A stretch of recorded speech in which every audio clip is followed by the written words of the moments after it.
Hey everyone, ready for another deep dive? Today we're going to be talking about something pretty wild, accelerating innovation. Like, what if we could go from fire to futuristic tech in the blink of an eye? Sounds ambitious. Well, that's exactly what this source is exploring. It asks, what if we could build a supercomputer so powerful that it could solve, like, all of humanity's biggest problems? Unlock some incredible innovations we can't even imagine yet. I mean, there's certainly no shortage of problems to solve, right? Exactly. And this source dives into some pretty mind-blowing ideas, things like Computronium and Dyson swarms. Okay, now you've got my attention. Computronium, Dyson swarms. We're definitely going to have to unpack that. Oh yeah, we're going deep on this one. But first, I think it's important to set the stage. The source makes a point about how, historically, innovation has been a pretty slow process. Well, yeah. I mean, look how long it took us to go from discovering fire to figuring out metallurgy. That was like, what, hundreds of thousands of years? Yeah, a really long time. It makes you wonder, what amazing inventions are we missing out on just because progress is so slow? That's where this supercomputer idea comes in.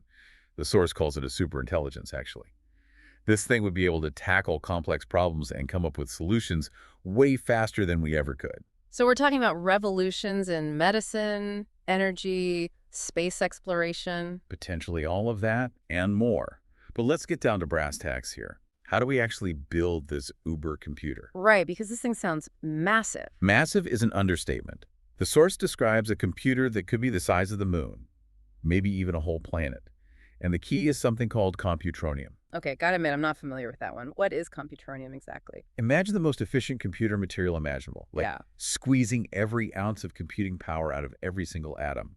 That's Computronium in a nutshell. So basically the ultimate computer material. But hold on, we're talking about building a moon-sized computer out of this stuff.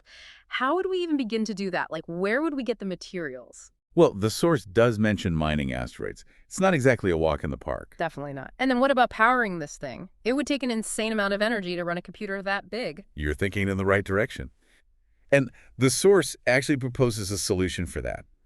Dyson swarms. Dyson swarms. Now, those I have heard of, but I could use a refresher. So basically, picture a sphere of solar panels, like millions, maybe billions of them, all positioned around the sun. They capture the sun's energy and beam it back to power our supercomputer. Wow. Okay, now that's a truly mind-blowing concept.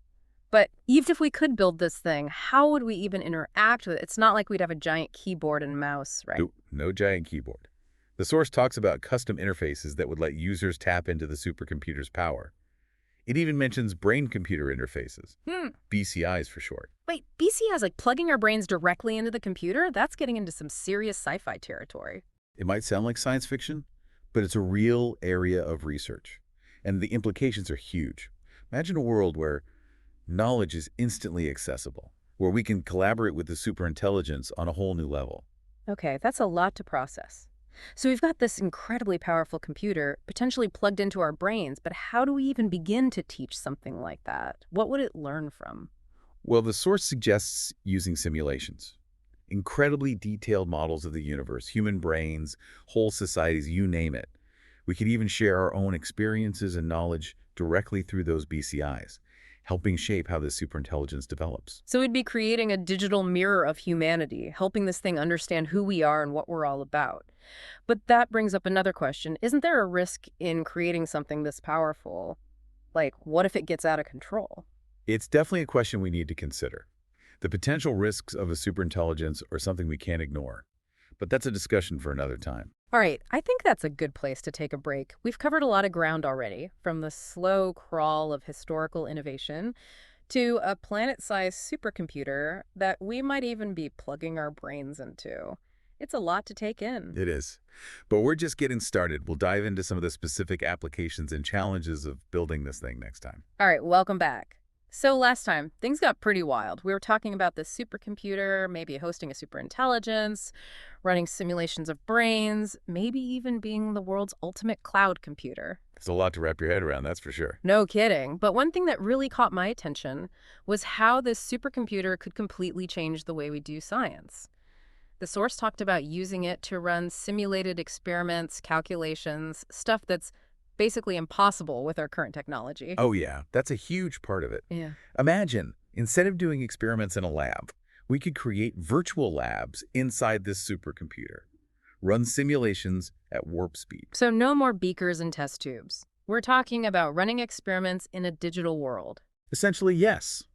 We could model how new medicines affect the body, test out new engineering designs, even simulate like the entire evolution of the universe. And we could do it all without needing these physical experiments. Wow, talk about speeding things up. No more waiting years for results or being limited by physical resources. But let's zoom in a little. How would this impact our daily lives? Like, what could this mean for the average person? Well, think about truly personalized medicine. This supercomputer could analyze your genes, lifestyle, environmental factors, all of it, to create custom treatments and preventative measures just for you. So no more one-size-fits-all medicine. We'd each have our own personalized healthcare plan. Precisely. And that's just one example. Think about education tailored to your individual learning style and pace, or a virtual assistant that can, predict your needs and help manage your day-to-day life with incredible efficiency. It sounds like we're talking about a future where technology just seamlessly integrates into our lives, making things easier, more efficient, completely tailored to our individual needs. But with all this potential, there are definitely some ethical considerations, right? I mean, we have to be careful with this kind of power. Absolutely. And the source brings up some good points about the need for careful planning, responsible development. We can't just rush into this blindly. We need to think about the implications for jobs, privacy, security, even like what it means to be human.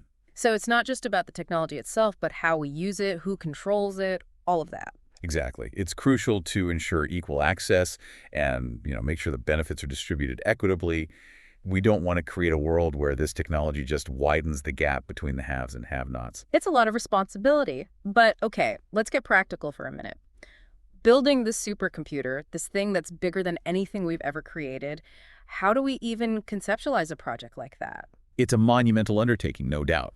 The source acknowledges the massive engineering challenges involved, developing new materials, designing completely new computational architectures, even figuring out how to power and cool a machine of this magnitude. I remember you mentioned Computronium earlier, that theoretical material that's supposed to be the most efficient computing substrate we can imagine.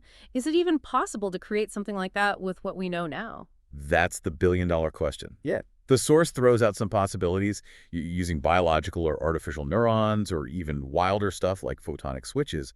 But honestly, we're still in the very early stages of understanding like how we might even build something like Computronium. So we're talking about pushing the very boundaries of science. This is like a multi-generational project. What are some of the key things they're working on now? Nanotechnology is a big one. Remember those molecular machines we talked about? Yeah. The ones that can assemble and maintain the supercomputer, like atom by atom. Yeah, those tiny robots that seem straight out of a movie. Well, scientists are making some incredible progress in that field. They're developing tiny robots that can manipulate matter at the atomic level, which is like essential for building and repairing something as complex as this supercomputer. Okay, so we're talking about machines building machines. Pretty incredible. But what about powering this thing? We mentioned those Dyson swarms collecting energy from the sun. Is that something we can realistically do with our current technology? It's a huge challenge, Yeah. no question, but it's not completely out of reach. We already have satellites that collect solar energy and beam it back to Earth. The big hurdle is the scale. We'd need to launch like millions, maybe billions of satellites into this precise configuration around the sun. And then you have to get that energy back to the supercomputer, which is another challenge altogether. Exactly. We'd need entirely new ways of transmitting energy, maybe using lasers or microwaves. But just imagine the possibilities. A Dyson swarm could provide us with practically limitless clean energy. It's a vision that's both exciting and a little intimidating. Building a supercomputer of this scale is like a project that could completely change our civilization. But where do we go from here? What's the next step in this whole conversation? Well, we've talked about the how, the what, even touched on the why. But there's another really crucial aspect we haven't fully explored yet.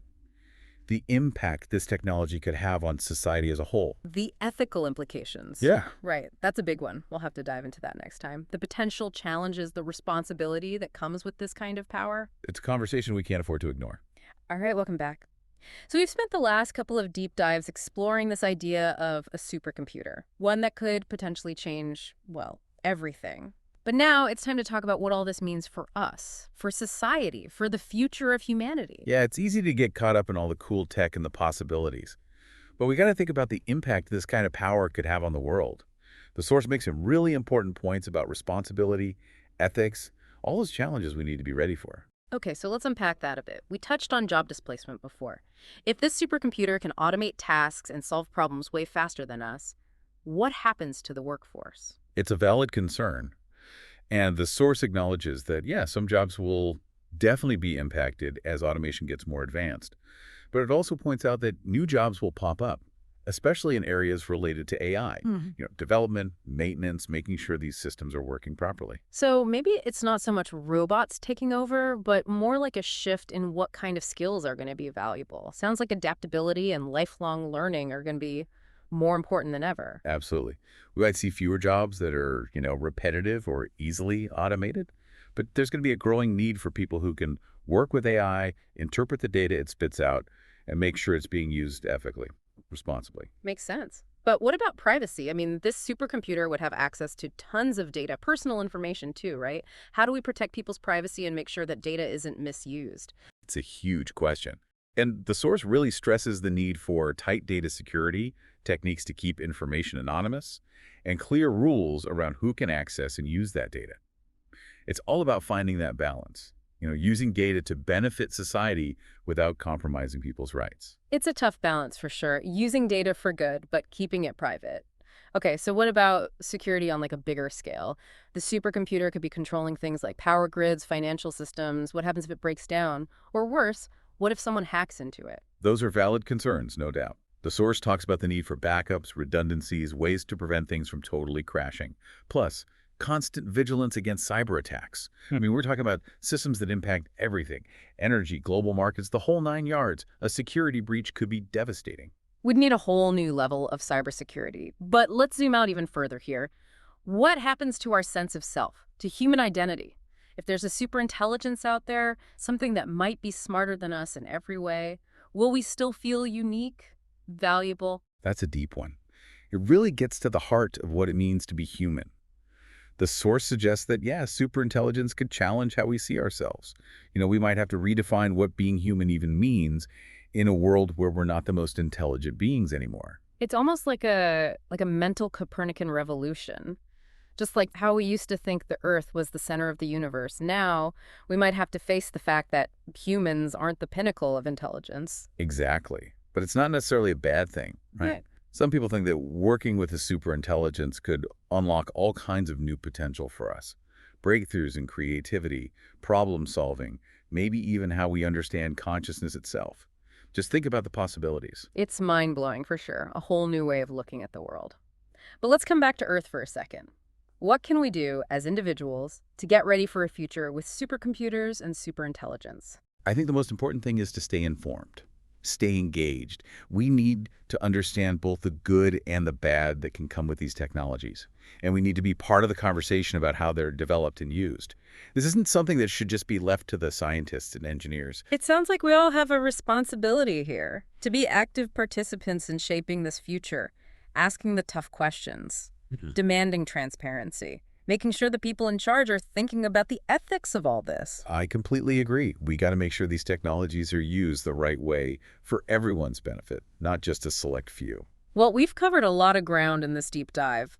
From the spark of innovation to a future shaped by supercomputers and superintelligence.